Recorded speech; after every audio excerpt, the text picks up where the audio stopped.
ચાલો મિત્રો, આજે હું તમારી સાથે શેર કરીશ ખજૂર બોલની રેસીપી। તો શિયાળામાં ખજૂર ખાવાના ઘણા બધા ફાયદાઓ હોય છે, તો આપણે તેમાં મખાનાનો પણ ઉપયોગ કરશું।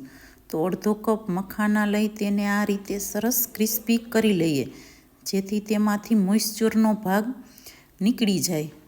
તો આપણા મખાના સરસ ક્રિસ્પી થઈ ગયા છે। તો હવે તેને ઠંડા કરવા માટે એક બાઉલમાં કાઢી લઈએ।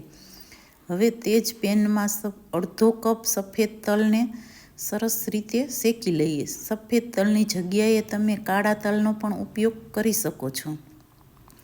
તો આપણા તલ સરસ શેકાઈને ચટકવા લાગ્યા છે। તો હવે ખજૂર બોલ બનાવવા માટે એક પેનમાં એક મોટી ચમચી જેટલું ઘી નાખી, ઘી સરસ ગરમ થાય એટલે તેમાં ખજૂર નાખી દઈએ। આમાં મેં 500 ગ્રામ જેટલા ખજૂરનો ઉપયોગ કરેલો છે। તો તેને સરસ રીતે શેકી લઈએ।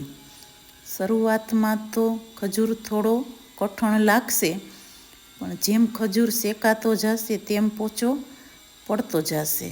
તો આપણો ખજૂર સરસ શેકાઈને પોચો પડી ગયો છે। તો હવે તેને એક બાઉલમાં કાઢી લઈએ। તો એક બાઉલ લઈ તેને આ રીતે સરસ કાઢી લઈએ અને આ રીતે ફેલાવી દઈએ। હવે તેમાં કાજુ, બદામ અને પિસ્તાનો અર્ધ કચરો ભૂકો, અડધો કપ મખાનાનો પાવડર, અડધો કપ ટોપરાનું છીણ અને અડધો કપ સફેદ તલને મેં મિક્સર જારમાં અધકચરા કરી નાખ્યા હતા, હવે તે નાખી દઈએ અને તેને સરસ રીતે મિક્સ કરી લઈએ, જેથી આપણા ખજૂરમાં સરસ રીતે મિક્સ થઈ જાય।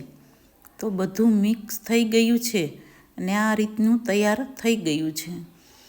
તો હવે તેમાંથી ખજૂર બોલ બનાવવા માટે આપણે હાથમાં થોડું થોડું લઈ અને તેના બોલ બનાવી લઈએ। તો તમે જોઈ શકો છો કે આ રીતના આપણે બધા નાના નાના બોલ બનાવી લઈએ। તો આપણા બોલ બનીને આ રીતે સરસ તૈયાર થઈ ગયા છે અને તેને મેં ટોપરાના છીણમાં આ રીતે કોટ કરી લીધા છે। તો શિયાળામાં ખાવાની મજા પડે તેવા આપણા ખજૂર બોલ તૈયાર છે।